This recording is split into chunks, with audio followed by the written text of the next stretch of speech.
Bueno, ¿cómo están? Buenas tardes. Vamos a continuar con la segunda parte de síndromes vasculíticos. Aquí, pues digo, pueden ver el cuadro detenidamente en su casa, pero en esencia te dicen algunos datos más que frecuentes, característicos acerca de algunos síndromes vasculíticos. En específico, me gustaría mencionar algunos detalles, como por ejemplo la claudicación de la mandíbula. Claudicación de la mandíbula. ¿Alguien sabe qué es claudicación de la mandíbula? Que el paciente se fatiga de masticar. No sé si les ha pasado que se fatigan de masticar. Felicidades, ese es un dato clínico de que tienen una insuficiencia vascular. No, no es cierto, no se asusten. Igual a mí me pasa que me fatigo de masticar. Pérdida de la visión, mayormente cuando pierden la visión, si no se les da tratamiento desde el principio, que empiezan a tener alteraciones visuales, el paciente puede quedarse con pérdida permanente de la visión. En algunos casos puede palparse y ser dolorosa la arteria meningia en el área temporal y puede ser endurecida, ¿no? Puede ulcerarse la piel incluso. El pulso de la arteria temporal puede estar disminuido, ¿sí? Takayasu, ya lo habíamos dicho, ausencia de pulsos radiales, también denominada enfermedad sin pulsos. Dificultades para poder tomar la presión. Algo muy importante que tienen que buscar, en los pacientes que se sospecha que tengan compromiso de vasos pequeños, es compromiso de los senos paranasales. Algo característico es que el paciente puede presentar datos de sinusitis, pero de persistente, a pesar de que uses antibióticos. Ahí el detalle característico. Puede haber compromiso del oído medio, otitis, ojo rojo por escleritis. En el caso de poliarteritis nodosa le gusta mucho comprometer la presión arterial. Esos pacientes que tienen poliarteritis nodosa o Takayasu pueden presentar elevaciones de la presión de forma persistente. Algo característico para Churg-Strauss es su asociación con patologías de la triada atópica, como lo es la rinitis alérgica, el asma, la dermatitis atópica. Es algo característico y persistente. Otra manera en varones, dolor testicular, ¿sí? Y síndromes de riñón-pulmón que se acompañan de hemoptisis más una glomerulonefritis, o sea, una hematuria de característica glomerular. Hay que pensar en granulomatosis de Wegener, poliangitis microscópica. Bueno, ¿cuál es el proceso diagnóstico general para la mayoría de los síndromes vasculíticos? Son varios puntos. Uno de ellos es, primero hay que sospecharlo, ¿no? Primero tienes que haber datos clínicos que te hagan pensar. Luego debes de evaluar la extensión y compromiso orgánico. Descartar imitadores, o sea, imitadores de vasculitis. Y ya luego diagnosticar propiamente la vasculitis y su etiología. Por ejemplo, habíamos dicho que para sospechar el síndrome vasculítico debemos de ver algunos detalles o características. Primero, que sea una enfermedad multisistémica, que comprometa varios órganos y o sistemas. Cuando tengas un síndrome de respuesta inflamatoria sistémica, que no encuentres algo infeccioso, o dicho en palabras un poquito más sencillas, un proceso inflamatorio, pero que tú no logres encontrar un foco infeccioso si es que lo habías sospechado. Una fiebre de origen desconocido. Recuerden que según el rango de edad, las causas de fiebre de origen desconocido, pues si bien es cierto que pueden ser infecciosas o neoplásicas, hay que considerar también la posibilidad autoinmune, ¿no? Afección simultánea de pulmón y riñón. Los síndromes pulmón-riñón deben de hacerte pensar en un síndrome vasculítico. Afección simultánea del tracto inferior y superior de las vías respiratorias. Manifestaciones de isquemia en un paciente joven. No tiene razón de ser eso. Hay que pensar en vasculitis. Síndromes reumatológicos acompañados de compromiso orgánico, visceral y fiebre. ¿Cómo evaluamos la extensión o compromiso orgánico de la sospecha de este síndrome vasculítico? Tenemos que hacerle varios estudios al paciente, pueden ser de imagen o velocidad o estudios de gabinete. En base a eso podemos establecer pronósticos, ¿no? Según qué tanto esté comprometido. Por ejemplo, estudios de ecocardiograma, se pueden hacer electrocardiogramas, Holter, para saber si hay compromiso cardíaco, depuración de creatinina, albúmina, para buscar una alteración renal, estudios del sistema nervioso central, etc. Obviamente, mientras más extensión tenga comprometido, más órganos y sistemas, obviamente es peor el pronóstico. En cambio, las vasculitis que se localizan más tienden a tener una evolución más benigna, sobre todo si se les da tratamiento, ¿no? ¿Cuáles son los imitadores? Es interesante porque esto que van a observar de este lado, pues son patologías o situaciones clínicas que pueden simular un proceso inflamatorio no necesariamente infeccioso o te pueden confundir. Estas patologías que ven acá les gusta comprometer varios órganos y o sistemas, como por ejemplo la endocarditis, ¿sí? La endocarditis bacteriana. Un dato característico que puedes buscar es un soplo. ¿Qué pasó? La endocarditis bacteriana también estaba de las uñas de arcilla. Sí, sí. Pero ¿es tardío o es tan temprano? No necesariamente es tardío. Hay pacientes que tienen poco tiempo de evolución con la endocarditis y ya lo presentaron. Me acuerdo que una vez cuando era residente de medicina interna, llegó un paciente que tenía todo lo que hemos leído de endocarditis, todo.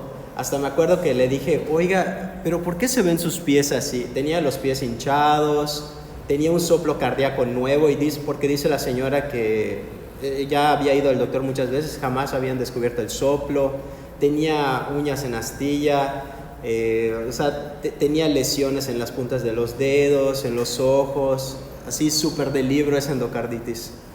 Y lo habían visto en otra clínica, no me acuerdo cuál era, y le habían dicho que tenía no sé por qué pensaron que tenía lupus. Bueno, no sé por qué lo pensaron, pero el caso es que lo enviaron por lupus y luego era una endocarditis hecha y derecha. Pero sí pueden presentarlo, no tiene que ser tardío. De nada. La necrosis de los dedos.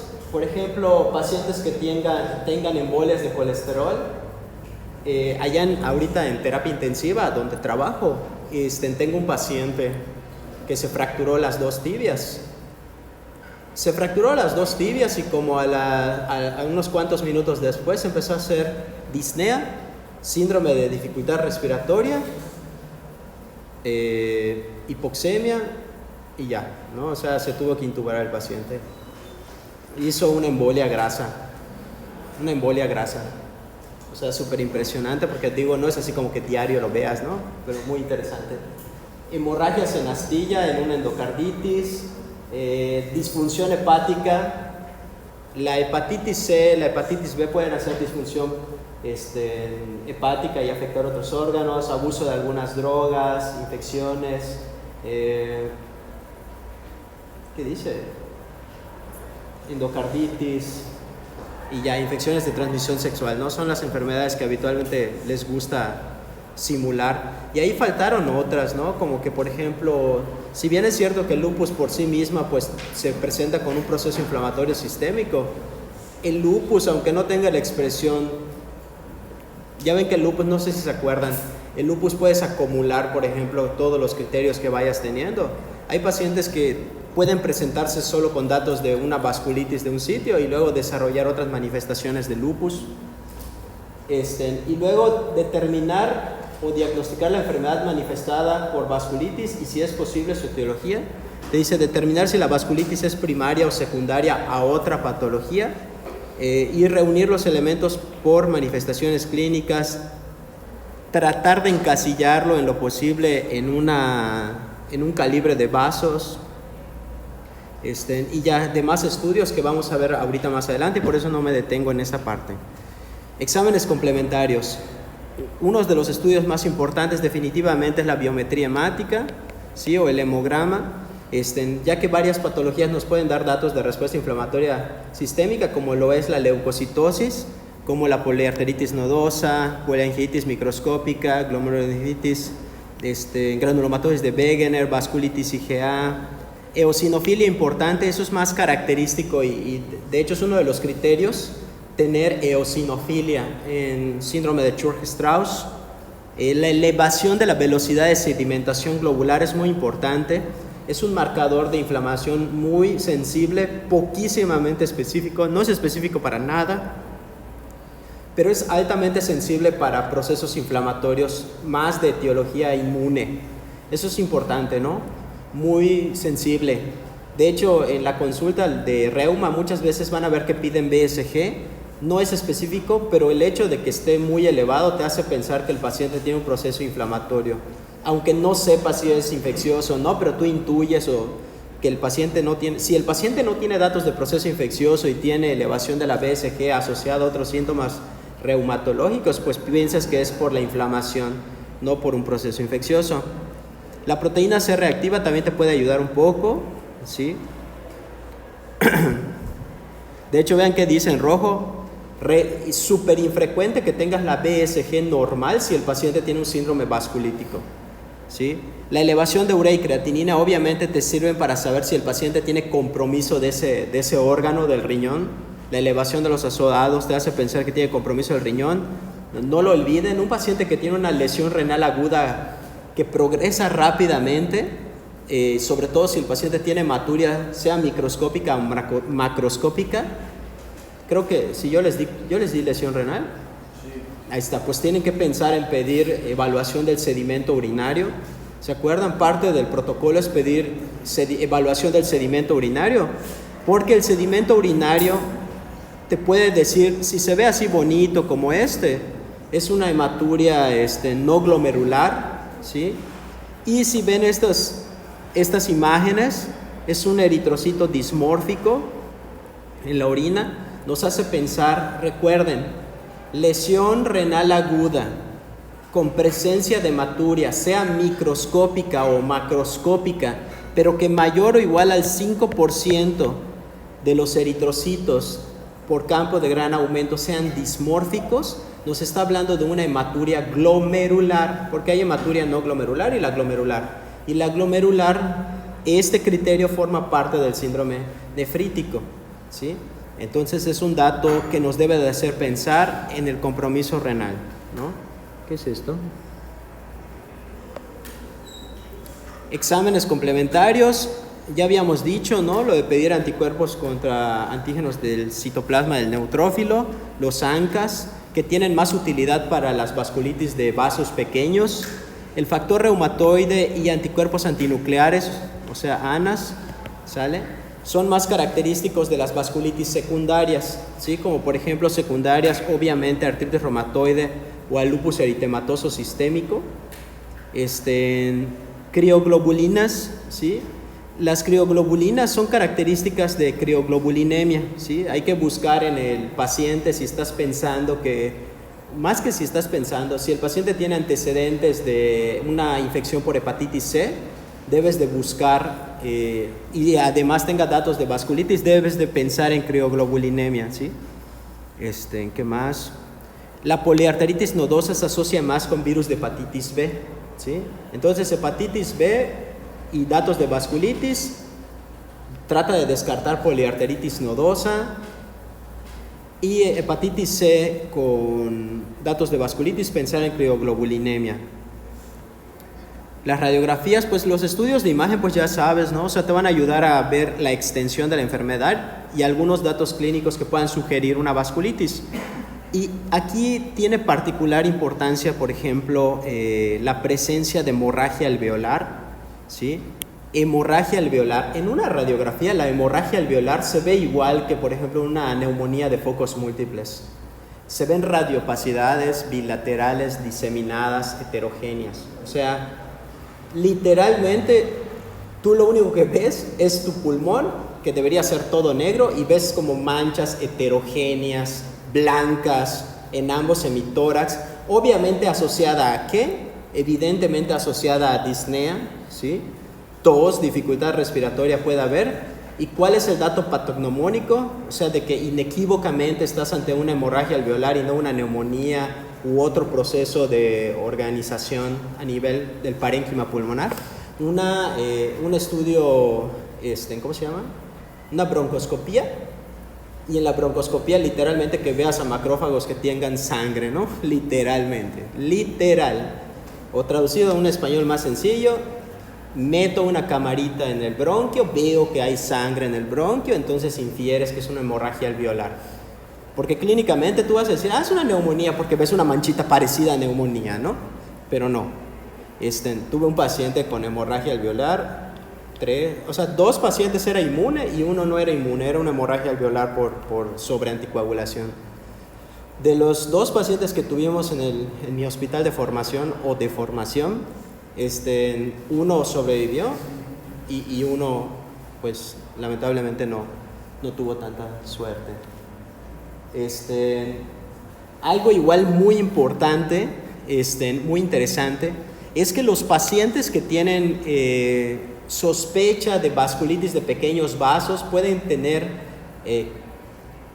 la capilaritis pulmonar y hemorragia pulmonar o alveolar, pero también pueden presentar organizaciones y se pueden observar como nódulos pulmonares, como si fueran una moneda. Bueno, no se ve como una moneda, ¿verdad? Porque la moneda es metálica y uno va a pensar que es todo blanco. No. Como un nódulo. De hecho, vas a pensar, ¿qué pensaría tu cerebro si ves en un nódulo pulmonar? Vas a decir, es un cáncer. Pero no va a tener datos de cáncer el paciente muchas veces. Y va a estar asociada a otros datos que te deben de hacer pensar en algo inmune. O no se sientan mal. Es válido que los confunda y piensen que es un cáncer pulmonar.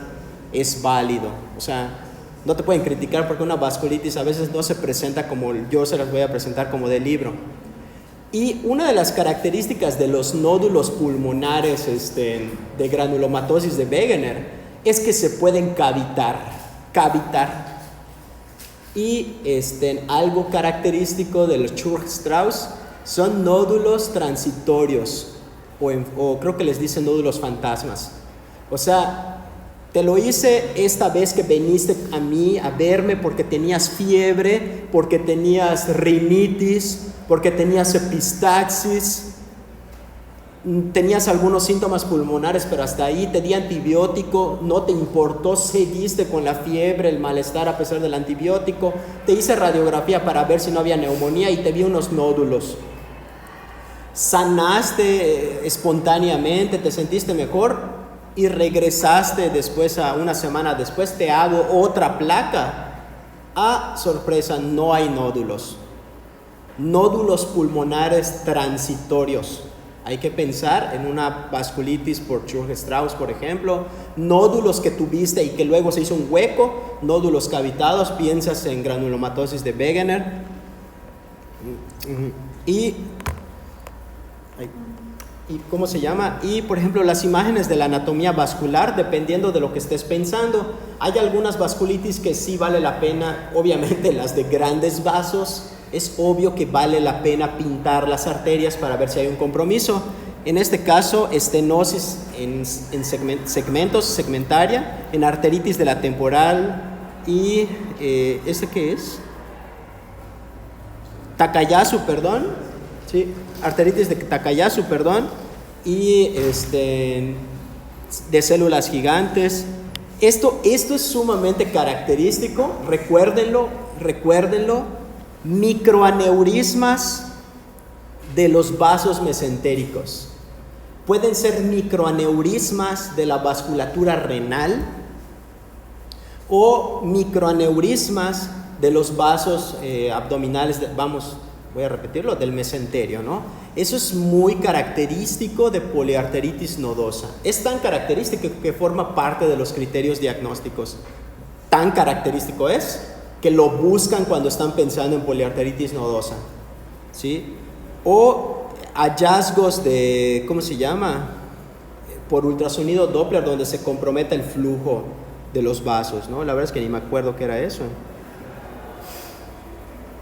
A ver, dice acá, tomografía donde se observa un infiltrado denso. Vean este infiltrado, el pulmón obviamente se debe de ver negro, pero a este nivel, vean esta porquería de infiltración, además de que tiene broncograma aéreo, vean cómo dentro de lo blanco se observa el trayecto de los bronquios. Eso a uno ¿qué le haría pensar, no? Que está, ¿cómo se dice? Ajá, exactamente, que tiene, por ejemplo, un compromiso, ocupamiento de los alvéolos y se respetan algunos bronquios, ¿no? Aquí te dice, por ejemplo, infiltrado denso con broncograma aéreo que involucra segmentos del lóbulo superior derecho provocado por una neumonía bacteriana en un paciente inmunodeprimido con granulomatosis y poliangiitis. En esta imagen también se observa colapso del lóbulo superior izquierdo, secundaria una estenosis endobronquial por granulomas. ¡Ah, su mecha! No es por nada, pero la verdad el tema de vasculitis es más sencillo de explicar porque ya se conocen los patrones, pero es tan difícil que tengas todo eso junto. Es que aquí se ve como didáctico porque se los presento como si ya tuviéramos todo junto, pero el hecho es que las vasculitis no llegan así, hola, tengo compromiso de acá y esto, o sea, no están así. De ahí la dificultad. Aquí creo que me cayó refresco aquí en mi pantalón, van a pensar.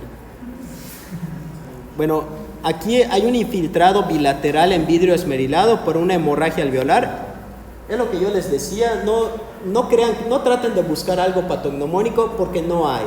O sea, tú solo lo vas a ver y vas a pensar, obviamente es un contexto, ¿verdad? No vas a pensar en neumonía cuando el cuadro no tiene nada que ver con neumonía, ¿no? Y la tomografía dice, esta manifestación puede ocurrir en casos de granulomatosis con poliangiitis o poliangitis microscópica. Vean cómo se ve, sí, se ve mejor, ¿no? Porque se ve, ¿cómo se llama? El compromiso de todo el parénquima pulmonar.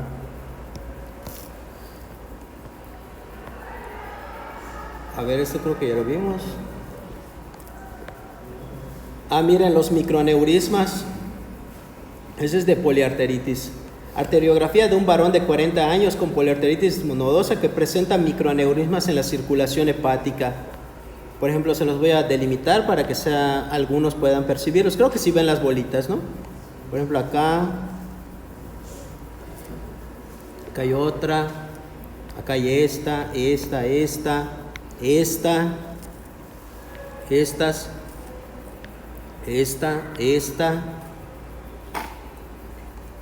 ¿Sí? Se supone que debería de verse así bien delimitado, pero no. Dice presencia de aneurisma extenso en la aorta torácica de una mujer de 80 años de edad. En la paciente se le diagnosticó arteritis de células gigantes mediante una biopsia 10 años antes de presentar estos aneurismas. O sea, se ve realmente bien gordito, ¿no?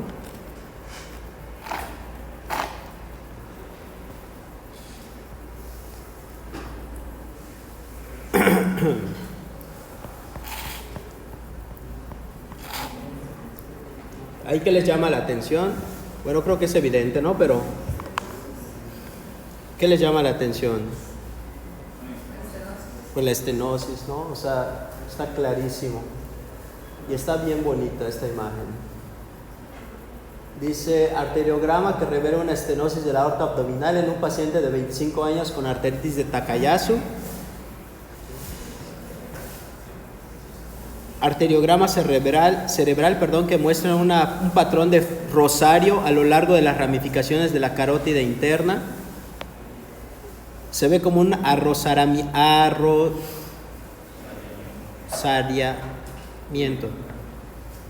O sea, se supone que lo que vamos a ver son como estos, ¿no?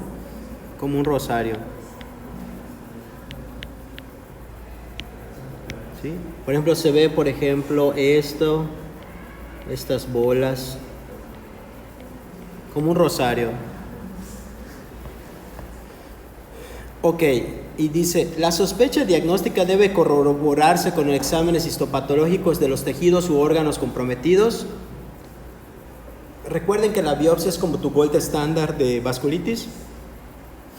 Y puedes biopsiar lesiones cutáneas, músculo, nervio, órganos afectados. Y puedes evidenciar vasculitis como de qué tipo. Granulomatosa te debe de hacer pensar en una de pequeños vasos que forme granulomas, ¿no? Puede ser necrosante, ok, ese es otro tipo de vasculitis como poliarteritis nodosa, por ejemplo. Y leucocitoclástica, ese es otro tipo de vasculitis. Tiene ciertas características en el reporte histopatológico, ¿sí? Muestra restos fragmentarios leucocitarios o polvillo nuclear. Sepa la abuela, de verdad. O sea, no se los puedo mostrar porque no sé, o sea, de verdad. Lo lamento, lo lamento. No lo sé. Aquí nada más este esquema, ¿por qué me gustó? ¿Por qué creo que es válido? Porque, por ejemplo, si ponen, trazan unas líneas, es el tipo de célula predominante en la biopsia, de, ¿cómo se llama? De los vasos, ¿no? Por ejemplo, en Churg-Strauss, vean cómo va a predominar eosinófilos, en poliarteritis nodosa los polimorfonucleales, y en granulomatosis de Wegener obviamente va a predominar los macrófagos. Algoritmo de Kawakami para diagnóstico de vasculitis cutánea primaria. Bueno, entonces se supone que aquí tienes un paciente que tiene datos de una vasculitis en la piel por las características que percibes, y te dice, bueno, hazle ANCAs, y te dice allá si sale, por ejemplo, ANCA positivo para mieloperoxidasa o para proteinasa 3, ¿no? Y te dice si salen eosinófilos en la biopsia, piensas en Churg-Strauss. Si no salen eosinófilos y salió para, ¿cómo se llama? Para P-ANCA, piensas en polengitis microscópica.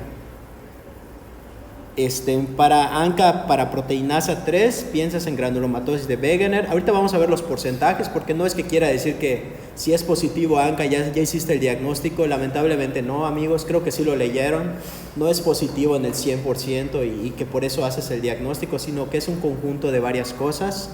La presencia de crioglobulinemias te debe de hacer pensar en vasculitis crioglobulinémica, que muchas veces se asocia a hepatitis, así que hay que preguntarlo. La presencia de depósitos de inmunoglobulina IgA, o más bien anticuerpos IgA, inmunofluorescencia, te debe de hacer pensar en púrpura de Genoch, ¿sí? Y otras menos comunes, ¿no? Generalidades del tratamiento. Obviamente se debe de eliminar o quitar lo que pudo haber condicionado la vasculitis en el paciente, si es que se encuentra alguna causa, por ejemplo, infección por hepatitis B o C. Tratar la causa subyacente, ya lo habíamos dicho. Iniciar tratamientos antiinflamatorios e inmunosupresores acorde al tipo de vasculitis. Te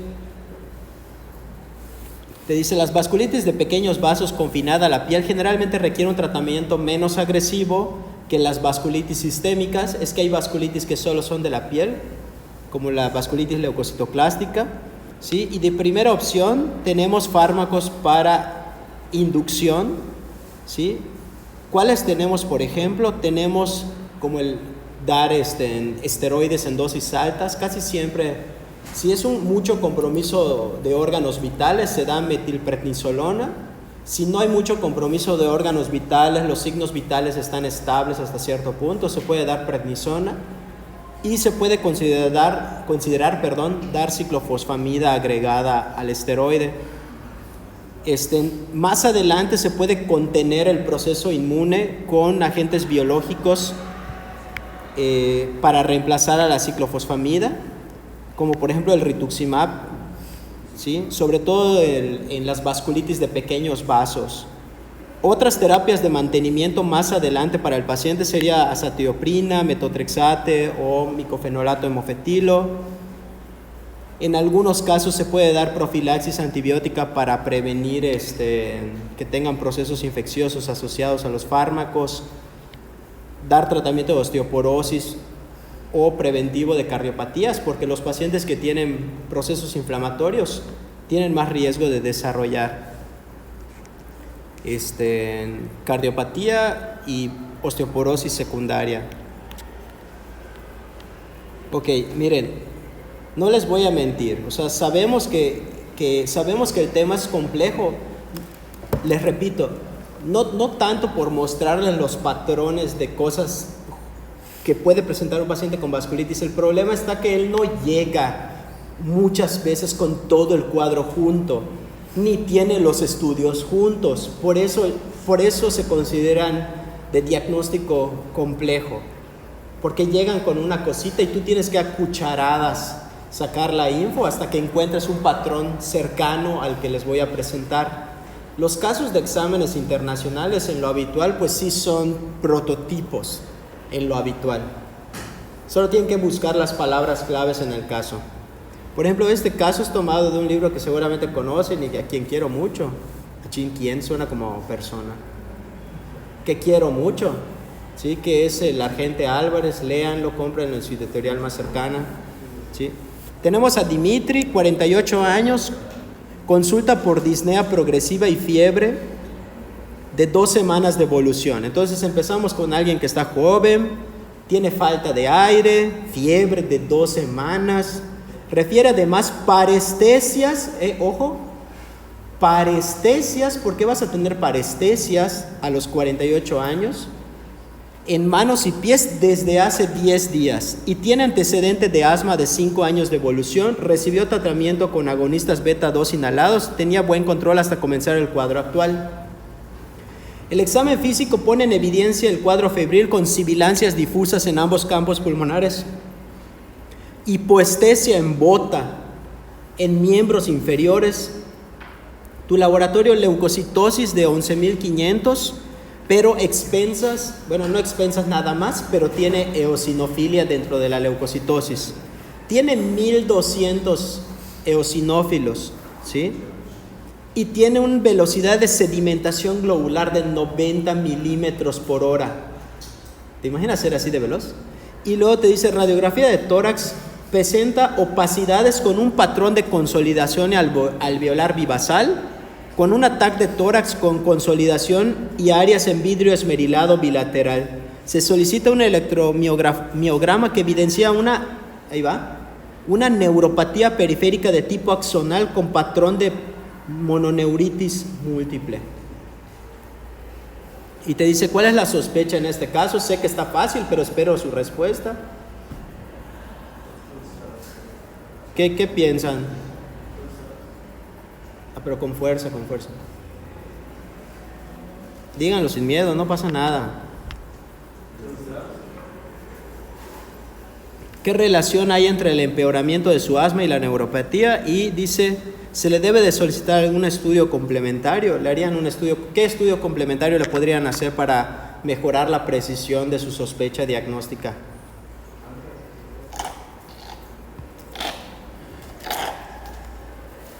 Y te dice, ante un paciente de asma de difícil control que presenta fiebre, eosinofilia marcada e infiltrados pulmonares, puede plantearse varios diagnósticos. Me da risa. Podría tratarse de una neumonitis por hipersensibilidad o también una aspergilosis broncopulmonar alérgica.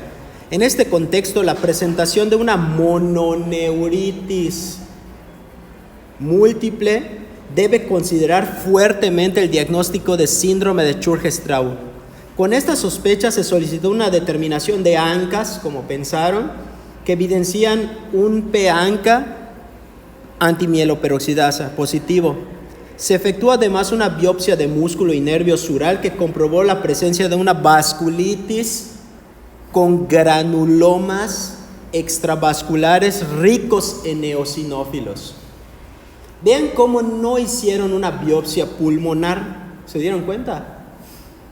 Pero vieron qué órgano o tejido estaba comprometido y biopsiaron ahí.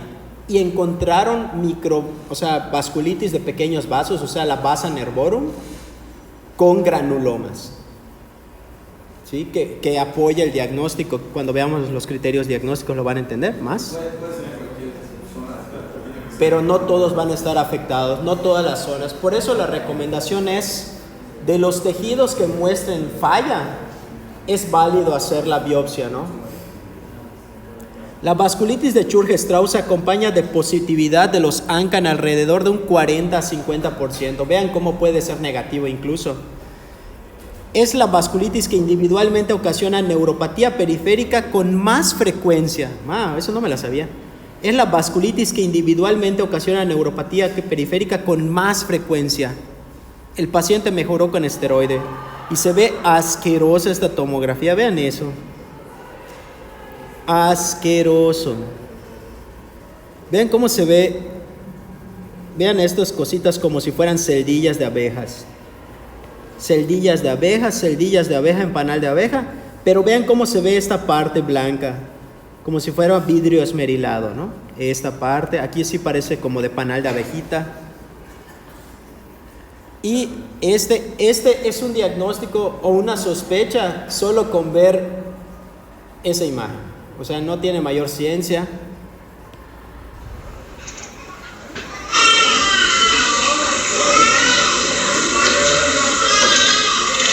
Son lesiones purpúricas, pruriginosas, en miembros inferiores, en un niño. O niña, no sé qué sea. Já viu? O tanto de coisinha da Peppa que ela tinha? Ela tem um monte de pezinho esse que são os maiores, a panturrilha. ¿La lesión va a blanquearse? Pronto, filha, pronto. No, porque la vasculitis hizo que se rompa y se salga la sangre al intersticio, tejido cutáneo.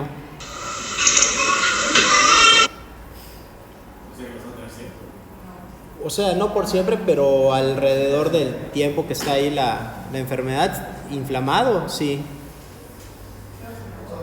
Edgar, 16 años de edad, consulta por hematuria, lesiones cutáneas, comenzó hace 10 días antes con 2 episodios de hematuria macroscópica y la aparición de lesiones cutáneas en los miembros inferiores. Refiere además a artralgias y episodios aislados de dolor abdominal. Estamos narrando un patrón característico de vasculitis. No hay antecedente de relevancia, no refiere a infecciones previas ni ingesta de fármacos. El examen físico está febril, buen estado. Lesiones purpúricas en muslos y nalgas, algunas lesiones palpables, escasas petequias conjuntivales, leve dolor abdominal a la palpación del ciego y del sigmoides, laboratorio 10.800 leucos, TAX, 85% neutrófilos, 15% linfocitos, pero con una BSG de 80 milímetros por hora, urea y creatinina X, sedimento en orina, proteinuria, 40 hematíes por campo, presencia de eritrocitos dismórficos y cilindros hemáticos aislados. ¿Sospecha? ¿Cuál? Es que oí que digan Bernard Solier y yo, güey, ¿qué pasa? Así es, una púrpura de Genoch. Vean estas lesiones, no las olviden. ¿Ya se les grabó? Seguros que ya se les grabó.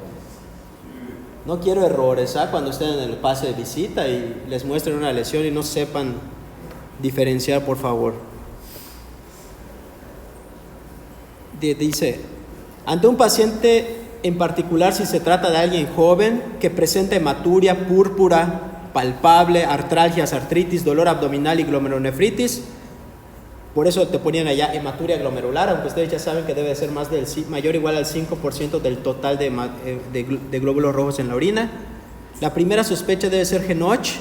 Para confirmar se debe pedir una biopsia, pero vean cómo aquí es que es por sentido común el área inflamada afectada clínicamente. Lesión cutánea, tomas la biopsia, se hace inmunofluorescencia, se determinó presencia de IgA. Ahí está. Y la biopsia de piel evidenció vasculitis leucocitoclástica con depósitos de IgA en la inmunofluorescencia. Vasculitis leucocitoclástica. Se comprobó el diagnóstico y se dio tratamiento con esteroides. No es necesaria en ausencia de insuficiencia renal y con buena evolución la realización de una biopsia renal. No es necesario. Debería ser efectuada si no hay lesiones cutáneas para obtener la histología diagnóstica. Es lo que les decía. Tú puedes biopsiar si clínicamente hay afección de un órgano en específico más accesible, menos invasivo, ¿sí?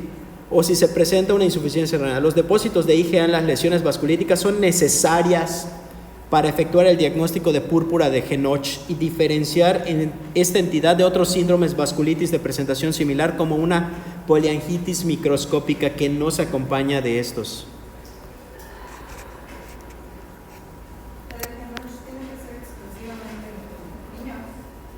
No, pero es más común en ese rango de edad. Se puede dar en adultos. Súper raro, pero bueno, ¿de qué hay? Hay. Vasculitis de grandes vasos, Takayasu, palabras claves. Vámonos con palabras claves. Vasos grandes. Compromiso, ramas de aorta o del arco aórtico. ¿Qué puedes observar en estudios de imagen? Estenosis, oclusiones, aneurismas. Piénsalo en mujer asiática, pulsos disminuidos, ausentes, asimétricos, pulselessness. ¿Sí? Te dice acá que es más común, dice que es por igual. En realidad yo recuerdo que era más en mujeres. En el cuadro clínico, ¿qué te pueden decir? ¿Qué te puede decir clínicamente el paciente? Claudicación de extremidades, de una extremidad. Doctor, voy al gimnasio, salgo a correr y me canso, mi brazo izquierdo se cansa, mi pierna izquierda, o sea, hay una claudicación de los vasos, ¿sí? Alteraciones en el pulso. El estudio diagnóstico más preciso para el diagnóstico no es la biopsia. Miren eso, qué bonito, qué interesante, qué cosa más extravaganza. Te dice que es la arteriografía aórtica o angioresonancia. Dice, siendo esta última potencialmente útil en el diagnóstico precoz, porque puedes observar pared aórtica engrosada con edema, así como presencia de estenosis, formación de aneurismas. Tratamiento, darle esteroides. ¿Cuáles son los criterios diagnósticos de la ACR? American College Rheumatology. Te dice estar joven, claudicación de extremidades, disminución de los pulsos, diferencial de la TA mayor a 10, soplos en la vasculatura, en los ramas y un arteriograma anormal. ¿Pero qué menciona como hallazgo el arteriograma? Estrechamientos u oclusiones arteriográficas de la aorta, sus ramas proximales, arterias grandes de extremidades superiores e inferiores, no debidas a aterosclerosis, no debidas a displasia fibromuscular o causas similares. Dice presencia de 3 o más. Tienen una sensibilidad del 90 con una especificidad del 97% para Takayasu. Y aquí una bonita imagen. Mujer, joven, asiática, compromiso de algunas de estas vasculaturas, vasos grandes, claudicaciones, asimetrías, y ya saben, diagnóstico primariamente arteriografía.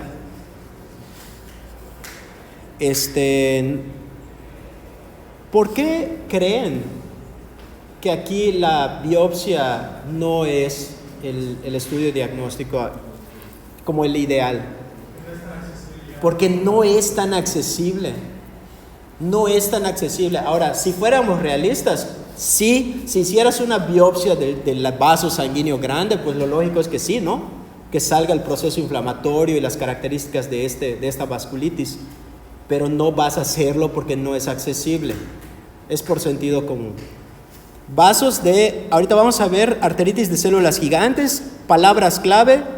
Vasos grandes de la cabeza y el cuello. Es la vasculitis sistémica más común en los pacientes de edad avanzada. ¿Cómo se presenta en lo habitual? Cefalea unilateral intensa, 76% de los pacientes. Unilateral. Pérdida de peso inespecífica no intencionada, fiebre, cualquier alteración visual.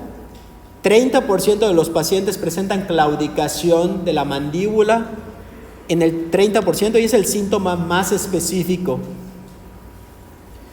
Pero puede manifestarse como dolor en la cara o garganta, particularmente al masticar.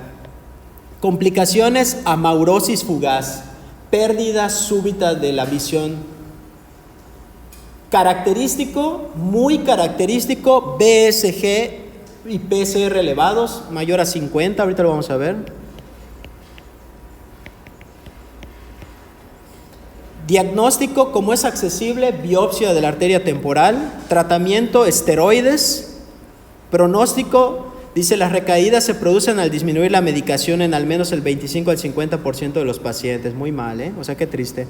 Criterios diagnósticos de la ACR: ser mayor, cefaleas, anormalidades de la arteria temporal, BSG mayor a 50, biopsia de la arteria temporal que te puede mostrar vasculitis caracterizada por infiltrados inflamatorios en el que predominan mononucleares o infiltrados granulomatosos, usualmente con presencia de células gigantes. No lo olviden, granulomas, células gigantes, granulomas, células gigantes. Ahí están, miren qué bonito. Se asocia mucho a polimialgia reumática, muy característico, que da dolor en todo el cuerpo, se quejan de todos los pacientes. Se parece mucho a la fibromialgia, pero no es fibromialgia, porque la fibromialgia no eleva BSG ni PCR, no genera ningún producto de inflamación la fibromialgia reumática, no, nada, conjunto vacío nulo. Pero la polimialgia reumática, que se parece a la fibromialgia reumática, o la fibromialgia, perdón, sí presenta alteración de estos marcadores inflamatorios. Da dolor en todo el cuerpo, el paciente lo toca si se queja, o sea, creo que sí vieron en la consulta de reuma, ¿no? Fibro. No, sí rotaron reuma. ¿No? ¿Cómo así?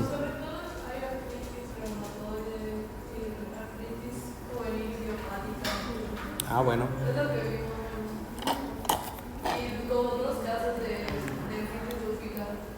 Entonces vamos a ver eso cuando veamos nefritis. Cuando veamos lupus, perdón. No olviden estas palabras claves, amistades. Células gigantes, granulomas en la biopsia de la arteria temporal. Dice tratamiento corticoides. El tratamiento para prevenir la osteoporosis, porque van a estar un ratote con su esteroide. Y metotrexate, que es para ahorrar el esteroide, o sea, es para disminuir. Vean aquí unas cositas, vean qué bonitas. La úlcera que se le formó al paciente. Vean cómo se ve esto. No tengo idea de cómo mostrar eso, disculpen, o sea, no soy así como súper ágil en eso. Vasculitis de vasos medianos, y vamos a ver a una que me agrada mucho, la poliarteritis nodosa, pan pasa pan. Te dice, recuerden las palabras, vasos medianos, puede dañar cualquier órgano, mujeres, 50, 60 años es lo más común. Y porfa, vean el cuadro clínico. Yo no sé, no es tan fácil de pensar, porque vean, dice, inicio subagudo de datos de enfermedad inflamatoria multisistémica. Puede haber úlceras, olívedo reticularis en extremidades, inflamación de los testículos, orquitis, dolores abdominales inespecíficos, hipertensión sin evidencia de afección glomerular o alveolar, debilidad, o sea, síntomas sistémicos, astenia, dinamia, pérdida de peso porque es un proceso inflamatorio persistente. Datos de mononeuritis múltiple, también pueden hacer mononeuritis múltiple en alguien joven. Elevación de azoados, etc. El reporte histopatológico, recuerden las palabras claves: necrosis, inflamación, vasos intercalados. Laboratorios inespecíficos, chicos, o sea, inespecíficos, PCR elevada, hipergamaglobulinemia, obviamente ANCAS negativos. Tratamiento, ya saben qué onda, esteroide, puede ser prednisona o puede ser metilprednisolona según el compromiso de los órganos, la severidad. Lo que tienen que asociar es metilprednisolona, lo usarías cuando se compromete un órgano de una forma importante, los signos vitales están muy alterados. En una persona más estable con datos de la vasculitis puede ser esteroide o de mantenimiento se puede ir a su casita con esteroide como prednisona, por ejemplo, pero la metil es para situaciones de vida o muerte, ¿sí?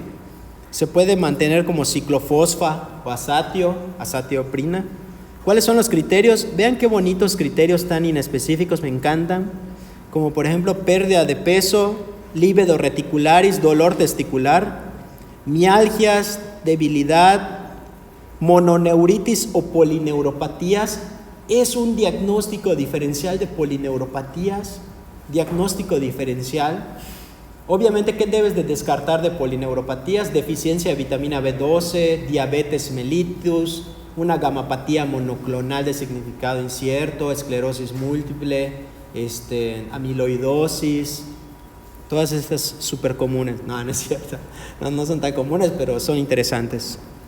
Una diferencia de la presión, te dice una tensión, bueno, aquí te dice tensión arterial diastólica más de 90, elevación de creatinina, antecedente de virus de hepatitis B que también se relaciona con PAN, con poliarteritis. Esto es lo que les decía, vean que es un criterio diagnóstico, presencia en la arteriografía de aneurismas u oclusiones de las arterias viscerales, no especifica, puede ser mesentéricas, renales, hepáticas, etc.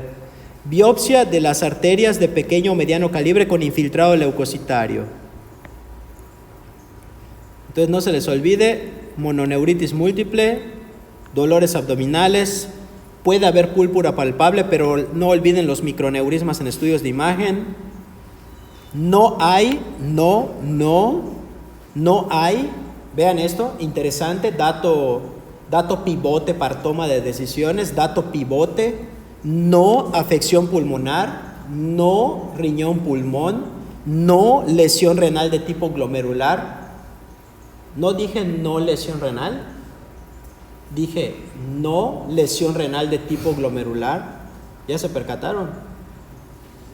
Esto es muy importante. No afección del pulmón, no riñón pulmón de tipo glomerular. Y ya nos vamos a regresar a ¿cómo se llama? ¿Qué íbamos a hacer ahorita?